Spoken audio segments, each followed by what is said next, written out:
Cephalotaxis Herringtonia Festigiata. This is a cultivar. Cephalotaxis Herringtonia Festigiata. Now, Festigiata means upright, narrow. And if you take a look at the form of this mature specimen, hopefully you can see how really tight and upright form this plant is. The straight species is really broad, wide-spreading, not upright, hence fastigiate. So Cephalotaxis Herringtonia Festigiata. Okay, so as we come in, I think this was going to have pretty easy identification features, all right? And I'm just going to show you quickly, and then I've got a sample. All right, the foliage type is going to be linear. Some may call it needle-like, and I'm not going to get too upset and hurt over whether you choose to call it linear leaf or needle leaf. That's okay. I just particularly care to use needles for things like pines, all right? But that's just my prerogative. So these leaves, these are going to be usually 2, maybe 3 inches long, really dark green on the front, and then bright white stripes on the back. Now, you've gotten used to seeing maybe white stomatal bands on the back of foliage for several gymnosperms. So how, Brian, am I going to separate this? Well, let's take a look a bit closer, okay? A couple of things. Number one, the growth pattern of Cephalotaxis Herringtonia is very unique in that you have these really straight vertical branches. You've got the linear foliage, 2, maybe 3 inches long, circling around the stem all the way down. But then if you notice on this particular stem, there's points on the stem where the foliage gets very, very small, almost non-existent. And then you see another point on the stem where it's really long, and then another point on the stem where the foliage seemingly just did not properly develop, and then another area of regular development, and then another area of undevelopment.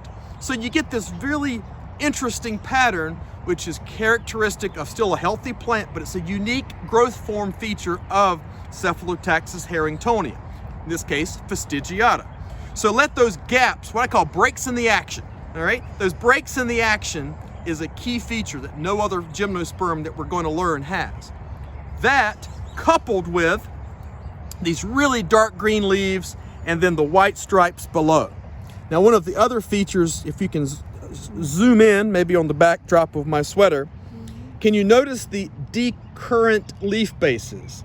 Now, we've seen decurrent leaf bases with other species, but when you, and again, decurrent is where the petiole attaches, tissue extends down the stem, making the stem appear to be rigid or to have ridges or little lines on the stem. Even though other species may have decurrent leaf bases, when you couple the growth pattern of this particular plant with the length of the needle or the linear leaves, with the dark green white stripes below, and with the decurrent leaf bases, all of those things plus the form of the plant being very tight, very upright, all of those key points should point you in the direction of Cephalotaxis Herringtonia Festigiata. Chamaecyparis obtusa, hinoki cypress. Chamaecyparis obtusa, hinoki cypress. Now, Chamaecyparis obtusa is going to be a tree form. And there are many, many cultivars of Chamaecyparis obtusa, ranging in mature size from 1 to 2 feet, like a rounded globe, right on up to a tree that could get 15, 20, 25 feet tall. But a couple of features really stand out that make identifying Chamaecyparis obtusa pretty easy, okay?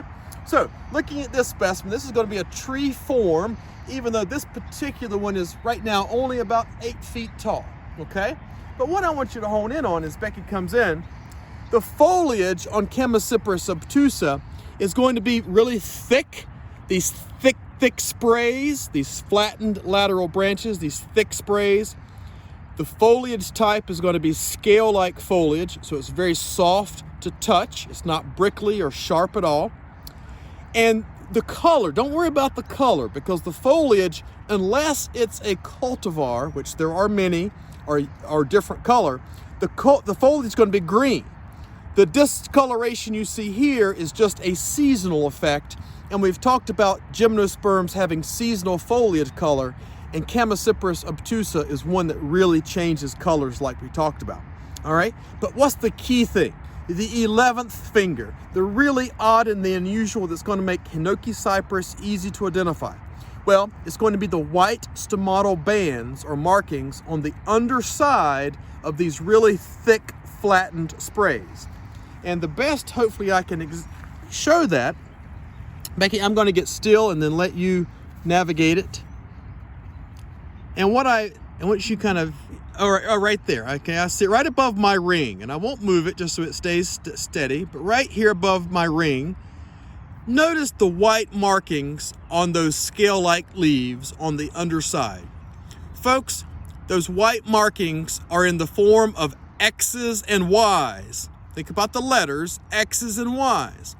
Now, I say that because those stomatal markings follow the outline of those scales, and it just happens to form those little straight lines that form those really neat X's and Y patterns.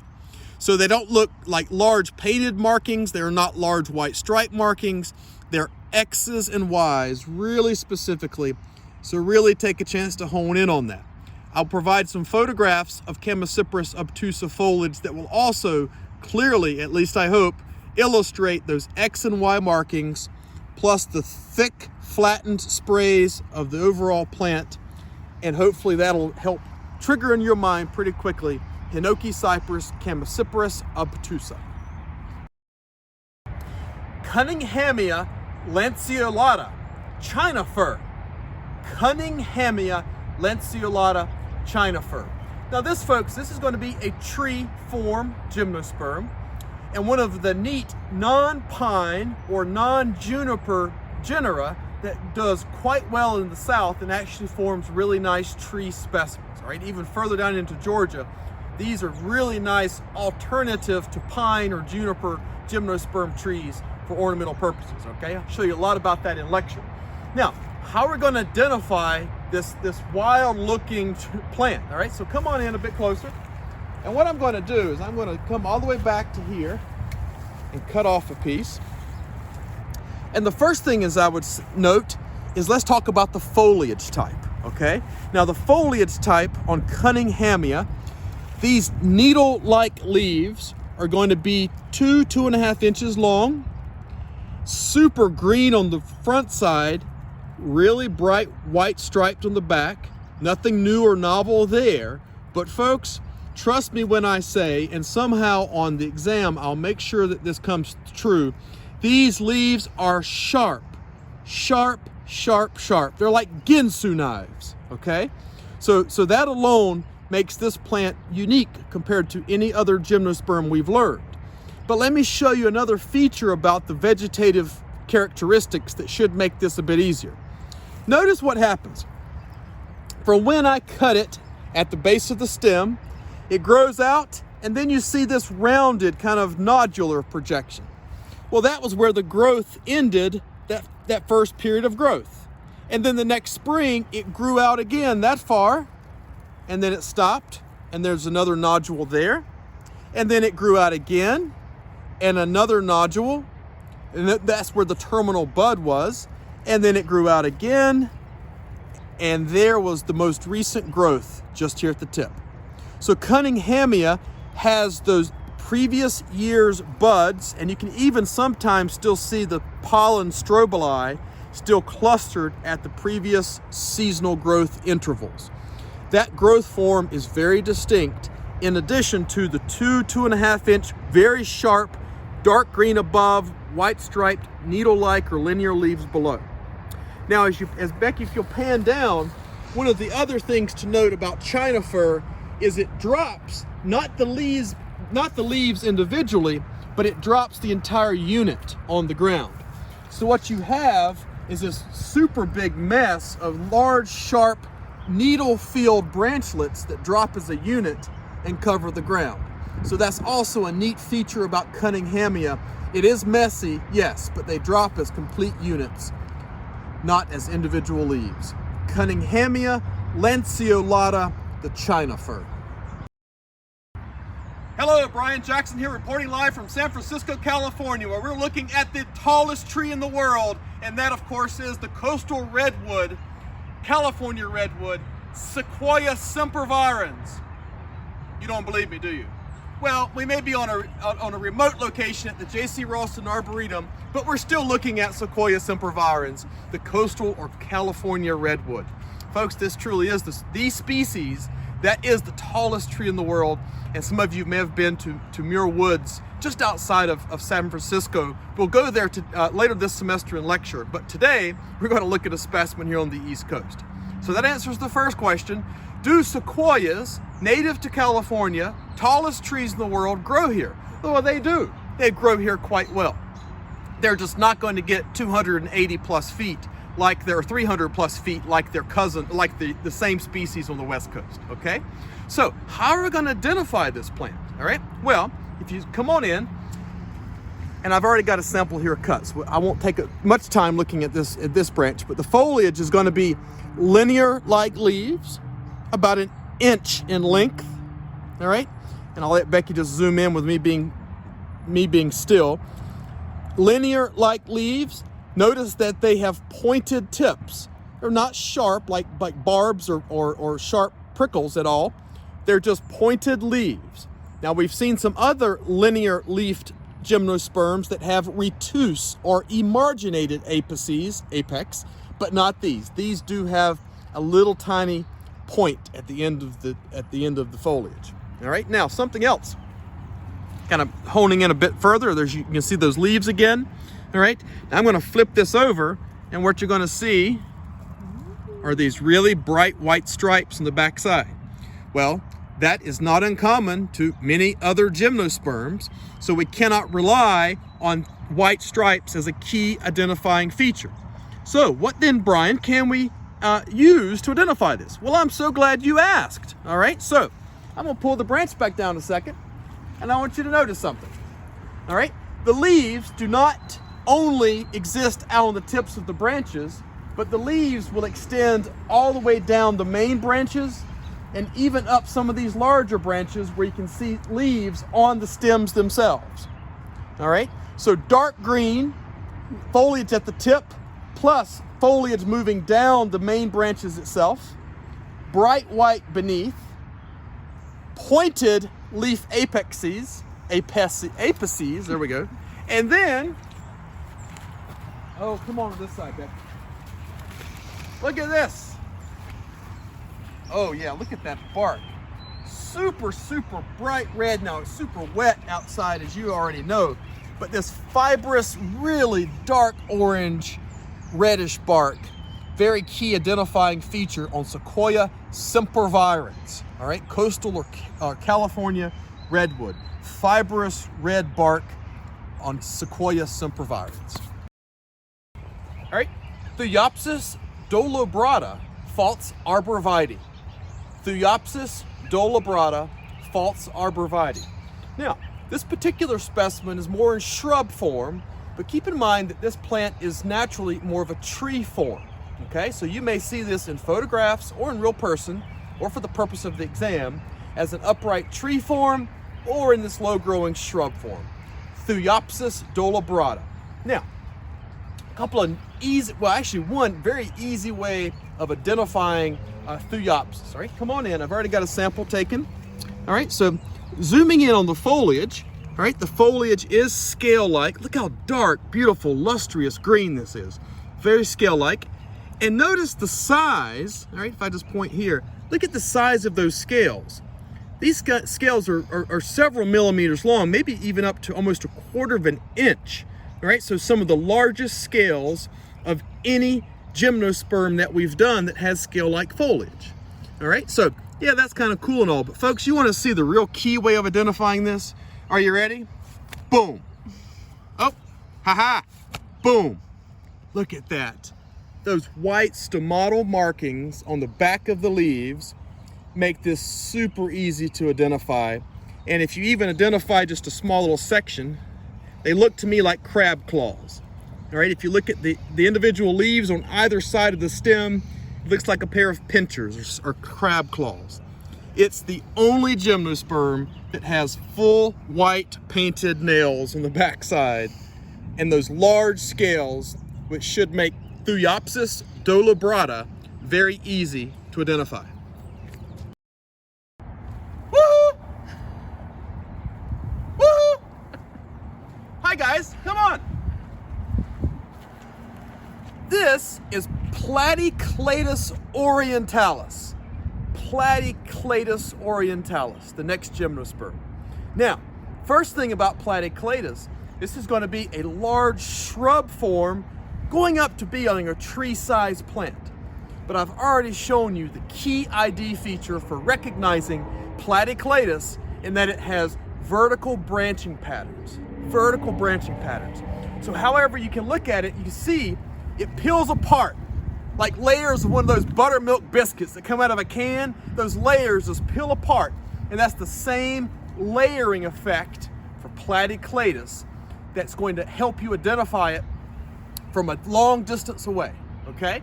Now, the foliage type of Platyclatus is going to be flattened sprays, as we've talked about before, and the leaves themselves are going to be scale-like. So this is a very soft, very, very soft plant, okay? Scale-like foliage, vertical sprays. All right, now, one of the other things, Becky, come on in a bit closer. We can see some of the male strobili, or these pollen-producing strobili, these yellow-headed strobili. Those are where the pollen will be created. And then the seed cone are going to be a bit larger. Here's one that's beginning to swell up, but it still is quite small. That is going to be an early version of what the seed cone will look like, all right? Another one up, here's a better one, Becky, look at this. Oh, look at that. There it is. Look at the scales on this. This is a tiny cone, bluish gray in color, and it has these little barbs. I'm not sure if you can get that or not. These really sharp barbs on the edge of the scales of this little cone. And that, ladies and gentlemen, as simple as it may be, is what separates Platyclatus from an entire different genus, okay? So, Platyclatus orientalis, vertical pattern branches, scale-like foliage. It is monoecious, so you've got both pollen strobili and seed cones. Pinus thunbergii, Japanese black pine. Pinus thunbergii. Now, this is a really cool pine that's more of a shrubby, small tree in the landscape with a wide spreading, almost kind of a trailing growth habit. All right, so you may see Pinus thunbergii only being 8, 10, 15 feet tall, more of a shrub looking specimen in the landscape as opposed to a traditional pine, which is more of a straight up tree. All right, a couple of really neat things about Pinus thunbergii that I think will make this one easy to identify. All right, first, let's come on in, and I want to hone in on the buds, okay? On the buds, and if you can get a shot of that, see that? Notice these buds. There's multiple buds clustered at the tip, and the buds vary in their height. All right, just get to a spot and then hold it right there for a second. All right, these buds vary in height. Now, one of my favorite movies growing up as a kid was Wizard of Oz. And if you've ever seen Wizard of Oz, likely the remade newer version, you remember that scene at the end when Dorothy and her friends are in the field of poppies and they're going to the Emerald City? Well, that, ladies and gentlemen, is a really good depiction in my mind of the Emerald City of the plant world. Can you see it? You're Googling Emerald City Wizard of Oz right now. I know you are. Aha, trick's on you, but you're looking. But those different leveled or different height buds in Pinus thunbergii make it really, really unique, okay? Now, the other thing you can see while in there, if you can zoom in on this little guy, or I shouldn't say guy because that's genderizing it, this is the developing seed cone, all right? There's also some right here. These developing seed cones are really prevalent, and the cones on Pinus thunbergii will be really small, only about 2 inches in length. All right, well, you're already asking yourself the question, well, Brian, tell us about the needles, because the needles is what makes the key ID feature of pine the easiest. And you're right. So, how many needles per fascicle for Pinus thunbergii? 2. I did the hard work for you.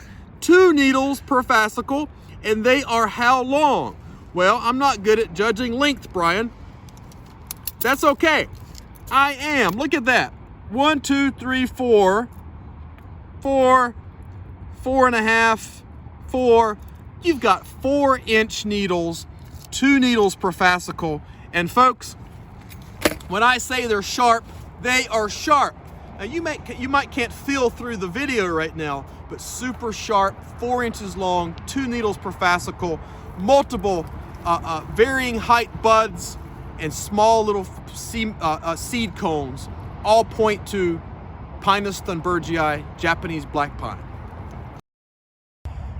Pinus virginiana, Virginia pine.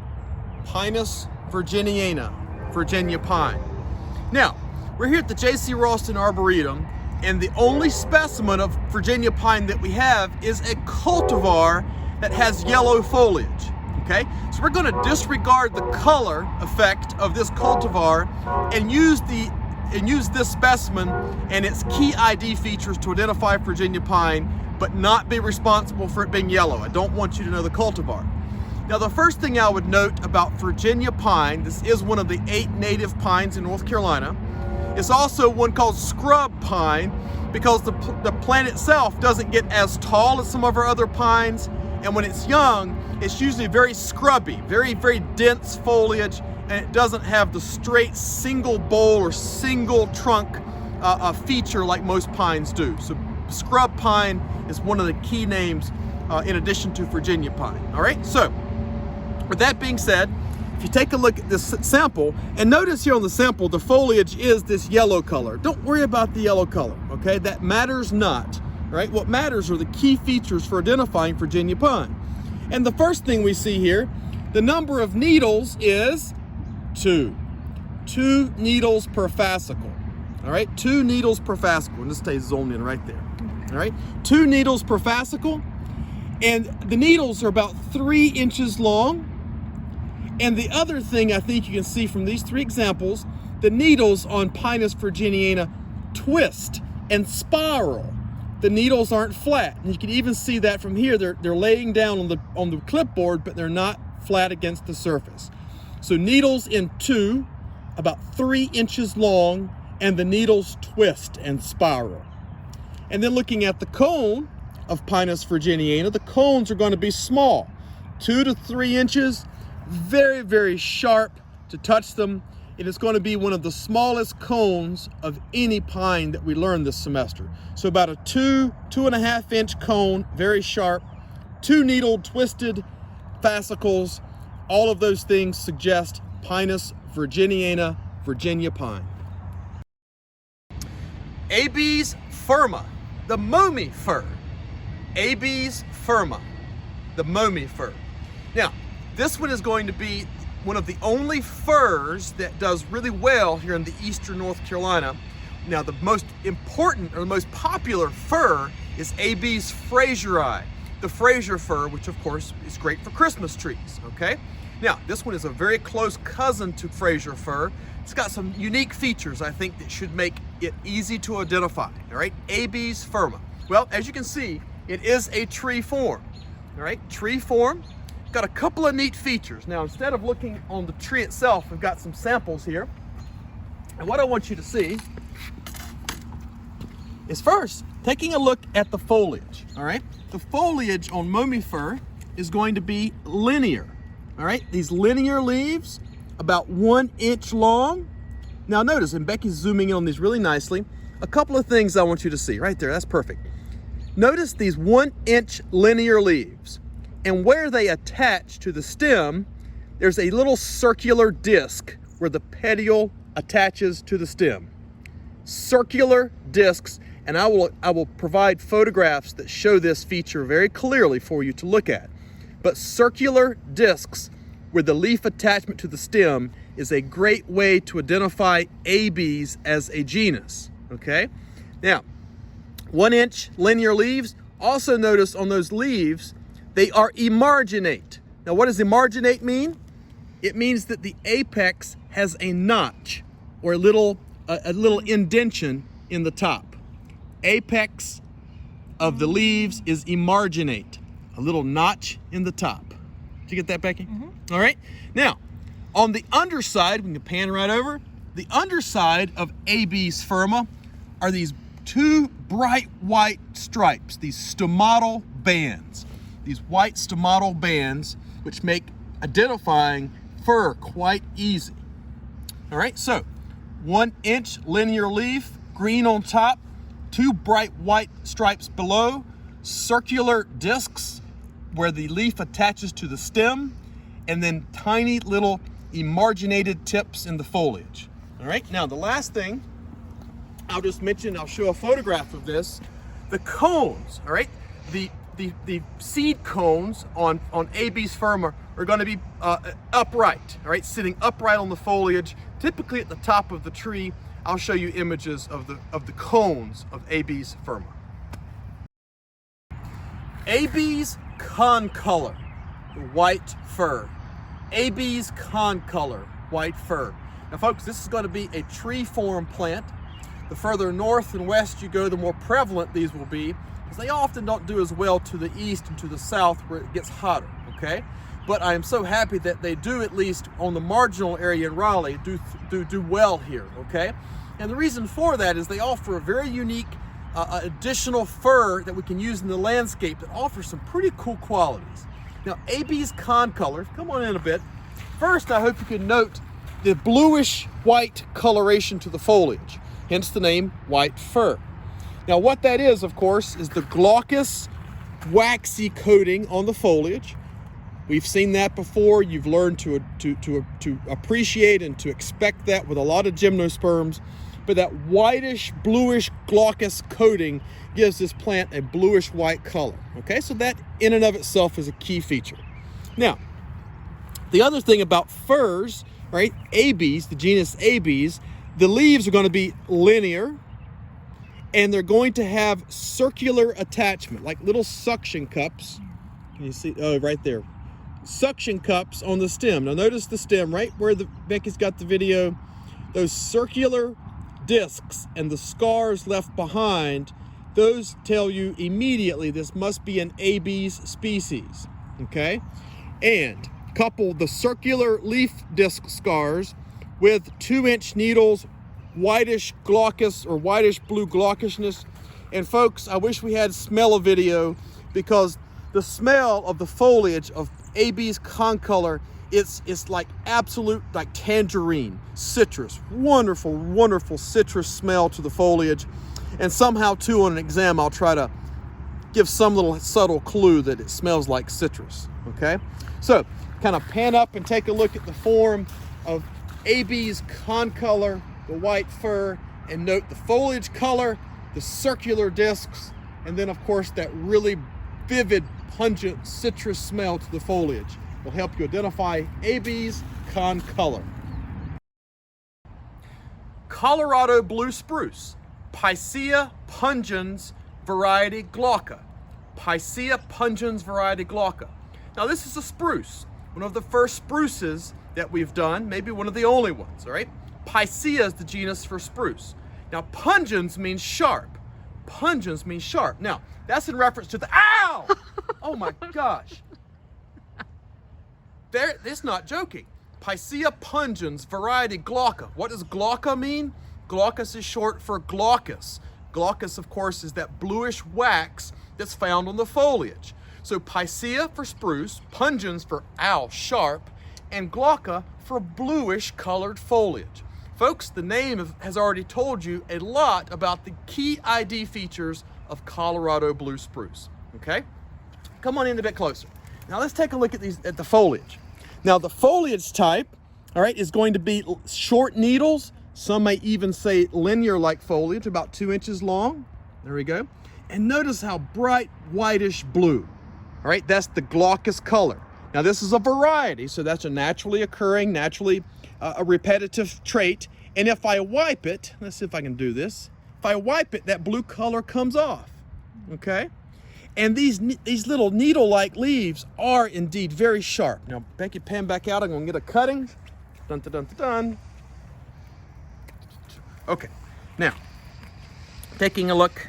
Let me put these away before I cut my finger off. And these beautiful leaves didn't turn red. These really, really sharp needles. I want to pull a few off. Look at that. See that? Can you see those? Oh yeah, there it goes, perfect. Now, what do you notice? When you peel the leaf, yes, okay. There we go. Yeah. When you peel the leaf off of the stem, it pulls off what's called a peg, P-E-G, a peg of foliage. It's a peg, meaning the bit of the bark from the stem is peeled off with the leaf. That is very different than similar species that have different points of attachment where the leaf attaches to the stem. In other words, this one does not have suction cups like the genus Abies. Instead, Picea, when you pull off those leaves, you get pegs. These little pieces of bark tissue. Yeah. Right, can you see that? Mm-hmm. Oh, yeah. Perfect. All right, so how do you remember that? Picea have pegs. Haha. Picea have pegs. Picea pungens, meaning very, very sharp. Variety glauca for the bluish coloration of the young foliage. And then, Becky, if you'd pan back, once you get past the new foliage, you see the glaucousness does fade away in time, and you're left with just green, sharp needles. But it's that blue coloration that really makes Colorado blue spruce, Picea pungens variety glauca, a really standout plant for the landscape. All right, we've got Sciadopitys verticiolata, the umbrella pine. Sciadopitys verticiolata, the umbrella pine.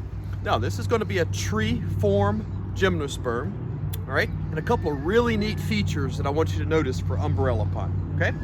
Come on in, Becky, a bit, and I'm going to take a sample of this off. And the first thing I want to note is the foliage type. And the foliage type these are going to be linear, or you could even say needle-like because of the length, okay?